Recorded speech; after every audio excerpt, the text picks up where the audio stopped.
Let's talk about rare earth magnets, those tiny, powerful components that make modern technology possible. They might look unremarkable, but these small pieces of metal are the unsung heroes behind the devices and machines we rely on every day. Without them, much of our modern world would simply grind to a halt. We're not talking about the magnets that hold up your grocery list on the fridge. These are the high-tech kind, hidden deep inside your smartphone, powering the motors in electric cars, and even enabling the advanced systems in fighter jets. They're essential for everything from crisp phone speakers to the precision controls in military aircraft. Recently, former President Donald Trump made headlines by threatening a massive 200% tariff on Chinese rare earth magnets. This isn't just political posturing, it's a move that could reshape entire industries and global supply chains. That's not just a tax, it's a shockwave through the global economy. When tariffs like this are imposed, the effects ripple outwards, impacting everything from the price of consumer electronics to the cost of building new infrastructure. Why does it matter? Because these rare earth magnets are the backbone of modern technology. They're found in nearly every advanced device you can think of: smartphones, electric vehicles, wind turbines, and even the most sophisticated military hardware.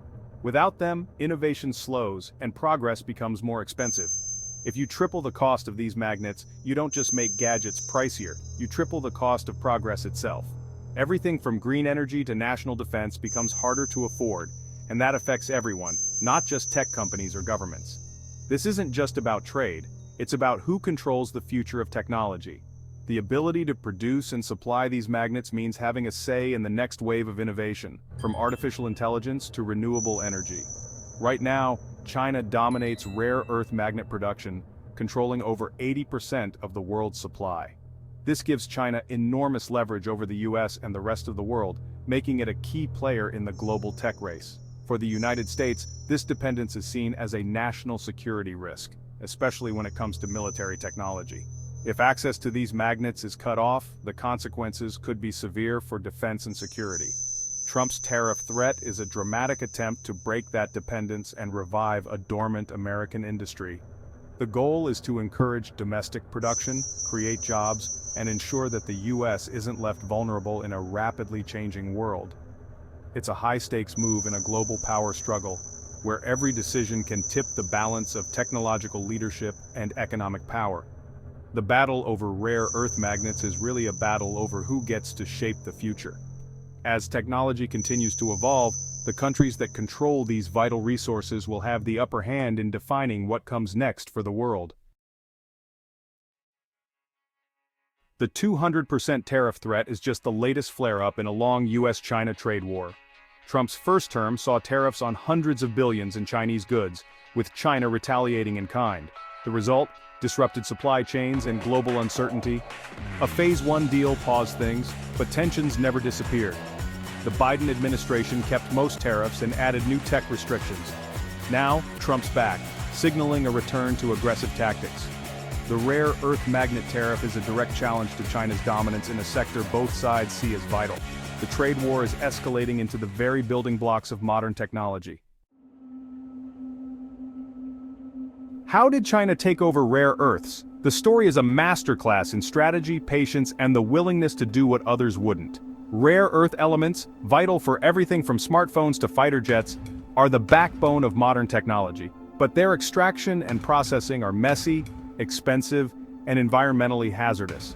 China's rise began with long-term planning, ultra-low production costs, and a readiness to handle the environmental fallout that deterred other nations. While other countries hesitated, China pushed forward, investing heavily in both mining and refining infrastructure. The US once led the world in rare earth production, but China undercut global prices and largely ignored environmental regulations.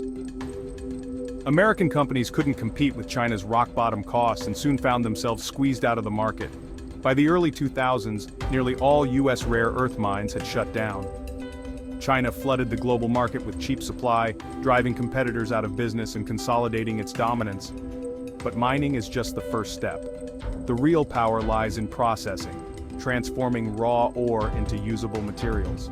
Here, China truly dominates, having built a vast network of refineries and chemical plants. Today, China controls up to 90% of global rare earth processing capacity. This means that even if other countries mine rare earths, they often have to ship the raw material to China for refining. The US and other nations may extract rare earth ore, but without domestic processing facilities, they remain dependent on China for the crucial refining stage. This dependency creates a major vulnerability in global supply chains. This near monopoly gives Beijing enormous leverage over the world's most advanced economies. China can influence prices, dictate terms, and even restrict access to these critical materials. In 2010, China demonstrated its power by cutting off rare earth exports to Japan during a diplomatic dispute. The move sent shockwaves through global industry, halting production lines and exposing just how dependent the world had become. It was a stark warning. China can weaponize its control over rare earths at any moment, turning economic dominance into geopolitical power. That's why the US and its allies are now scrambling to develop alternative sources and build their own processing capabilities. The race is on to secure supply chains and reduce reliance on a single supplier. The world learned the hard way that putting all your eggs in one basket is risky, especially when that basket is controlled by a strategic rival. China's grip on rare earths isn't just economic, it's a strategic weapon, woven into the fabric of global power competition. Breaking that grip will require massive investment, international cooperation, and years of effort. It won't be easy or quick, but for many countries, it's now a top priority.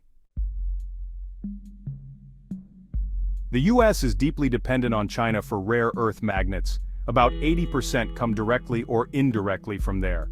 American industries, from automakers to tech giants, built their supply chains on cheap Chinese components. For electric vehicles, this is a ticking time bomb. A 200% tariff would hammer US car makers, making electric cars pricier and less competitive. The green transition could stall. Tech companies would also feel the pain. Costs for everything from laptops to data centers would rise. Ultimately, consumers pay the price. But the biggest risk is national security. The Pentagon knows its most advanced weapons rely on Chinese materials. If China cuts off supply in a crisis, America's defense could be crippled. That's why the tariff threat is seen as both risky and necessary. A 200% tariff would hit like a sledgehammer. Importers would see costs triple overnight. Companies would either eat the loss or pass it to consumers, meaning higher prices on everything from electric cars to headphones. Medical devices, power tools, and home appliances would all get more expensive. Inflation would rise and businesses would scramble to find alternatives. But with China dominating processing, true alternatives are scarce. Even magnets from other countries often start with Chinese materials. The military supply chain would be thrown into chaos, with budget shortfalls and production delays. Ironically, a tariff meant to reduce dependence could make it harder for the US to get what it needs, at least in the short term. The disruption would be felt across the entire economy. The US isn't just waiting for disaster, it's fighting back. As global tensions rise and supply chains grow more fragile, America is taking bold steps to secure its future. The stakes are high. Rare earth elements are essential for everything from smartphones and electric vehicles to advanced military technology. There's a rare moment of unity in Washington, a bipartisan push to break China's grip on rare earths. Lawmakers from both sides of the aisle agree. America can't afford to be dependent on a single foreign power for these critical materials. The Mountain Pass mine in California, once nearly abandoned, is back in action. It's the only rare earth mine currently operating in the US. But there's a catch. Most of the ore it produces still gets shipped to China for processing, highlighting a major gap in America's supply chain.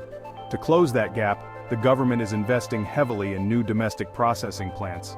Billions of dollars are being poured into research, infrastructure, and incentives, all aiming to create a full mine-to-magnet supply chain right here at home. Innovation is key. Scientists and engineers are working to recycle rare earths from old electronics, reducing the need for new mining. At the same time, companies are developing next-generation magnets that use less, or even none, of these scarce elements. Building this new ecosystem won't happen overnight. It will take years of effort, massive financial investments, and close cooperation between government and industry to make America self-reliant in rare earths. Meanwhile, the US is teaming up with trusted allies like Australia, Canada, and Japan. These partnerships are designed to share resources, technology, and expertise, making the supply chain stronger and more resilient. Australia, for example, is rapidly ramping up its own rare earth production and building state-of-the-art processing plants. This international cooperation is crucial for reducing global dependence on any single country. The ultimate goal? A resilient, friendly supply chain that can't be held hostage by geopolitical tensions or trade wars. It's about ensuring stability and security for the technologies that power our modern world. Friendshoring is the new buzzword. Diversify, partner up, and reduce risk by working with reliable nations.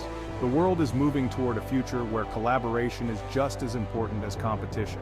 The race is on to secure the future of technology. Whoever controls the rare earth supply chain will help shape the next era of innovation, and America is determined to lead the way. This isn't just about magnets, it's about who leads the world in technology and security. Rare earths are the foundation for AI, green energy, and advanced weapons. China's dominance is a point of pride and a tool of leverage. The US sees dependence as a dangerous vulnerability, especially after Europe's painful lesson with Russian gas. The new mantra is resilience over efficiency, even if it costs more. Countries are rethinking globalization, prioritizing secure supply chains over cheap ones. The rare earth fight is a preview of a world where security trumps savings. The stakes, jobs, innovation, and the balance of global power. The outcome will shape the next century. So, what happens next?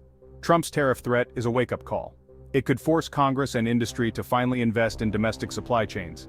Maybe the threat alone is enough to spark change, without the tariff ever taking effect. Or it could trigger a messy escalation. China retaliates, global trade suffers, and everyone loses. Both sides have a lot to lose. China's monopoly, America's industries. The real race is to build a resilient supply chain before the other side blinks. Will the US and its allies break free, or will China tighten its grip? The fight over rare earths is about power, security, and the future of technology. One thing's clear, the world finally understands how critical these elements are. The scramble for control has only just begun.